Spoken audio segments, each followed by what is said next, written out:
Good morning. Today's lesson is on integer review, adding and subtracting. This is for you guys. If you've forgotten a few of the rules, I'm going to go over them quickly.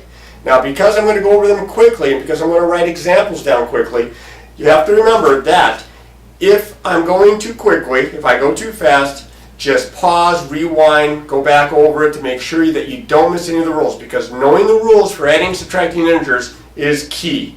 Lots and lots of practice, but you need to know those rules before you start practicing the problem. So I'm going to go over those with you. First, what's an integer? An integer is the set of whole numbers and all their opposites. The whole numbers, you may remember, 0, 1, 2, 3, 4, and so on. If I take all of those numbers and all of their opposites, then I have the integers. Now, you're already familiar with how to add and subtract positive numbers and 0. What we're going to do is we're going to throw the negatives in with it. So quick review, here we go. We'll start with adding. There are two situations when you add integers. Either they have the same sign or they have different signs. So first, if they have the same sign, right, what we're going to do is we're going to add them and we're going to keep the sign. So if we add two positives, just like always, it's positive. But if we add two negatives, our answer is negative. Example here, if I write down -5 plus -3, don't let the parentheses weird you out. The parentheses are just there so that you don't think it's some kind of weird subtraction sign. That's -5 plus -3.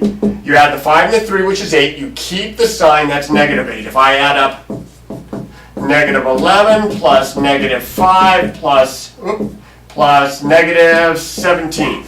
I'm going to add the 5, the 11, the 5, and the 17. 11 and 5 is 16, and 17 is 33. I'm going to keep the negative. -33. Okay? Not so bad. Add two numbers that have the same sign. You add them up, and you keep the sign. That's the easy one. It's a little bit trickier when you have a positive and a negative, or a string of positives and negatives. So we're going to run through that quickly.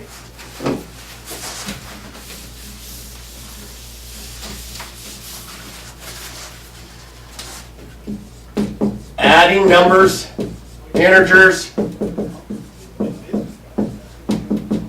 with different signs.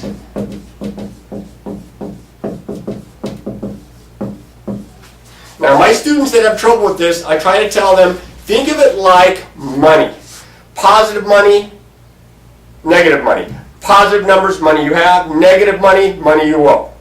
So if I ask you to add two numbers that have different signs, you're going to be adding like money you have and money you owe. So there's a canceling effect. You actually, even though it says adding, you subtract.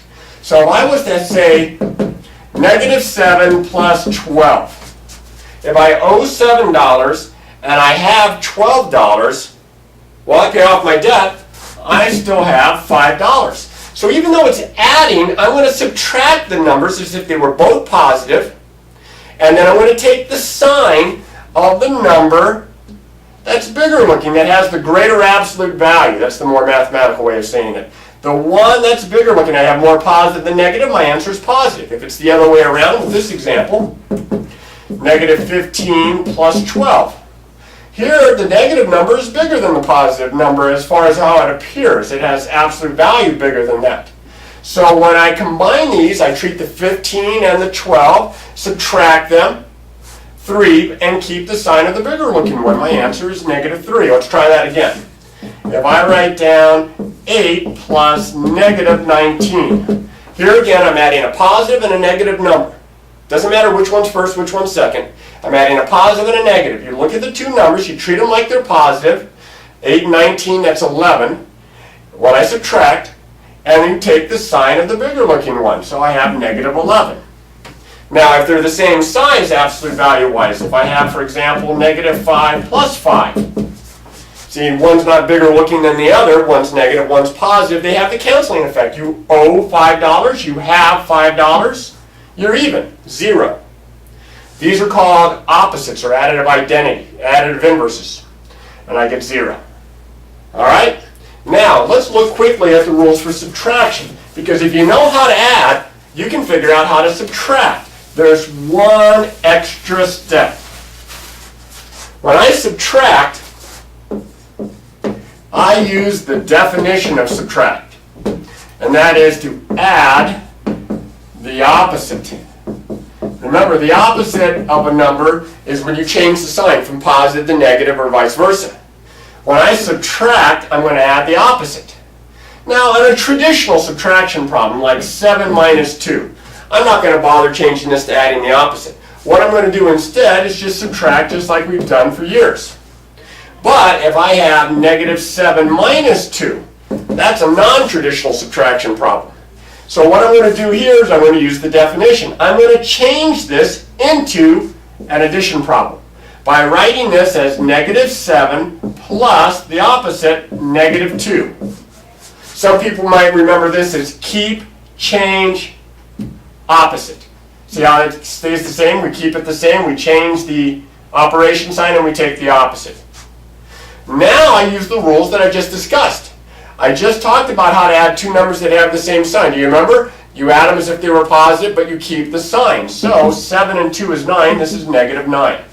I changed the tricky subtraction problem into a much simpler addition problem. Now again, if it's a traditional subtraction problem, positive number minus smaller positive number, there's no need to do this. But on the other types, the weird ones, this is very handy. This is going to make it a lot easier for you. Let's try another example here. Let's try negative 7 minus negative 2. A non-traditional subtraction problem. I use my rule right here. I'm going to change this to negative 7 plus 2. Negative 7 and 2. I'm adding a positive and a negative. Well, a negative and a positive. So I treat them as if they're both positive. I subtract 7 and 2, that's 5, and I keep the sign of the number that's bigger looking. We just talked about it.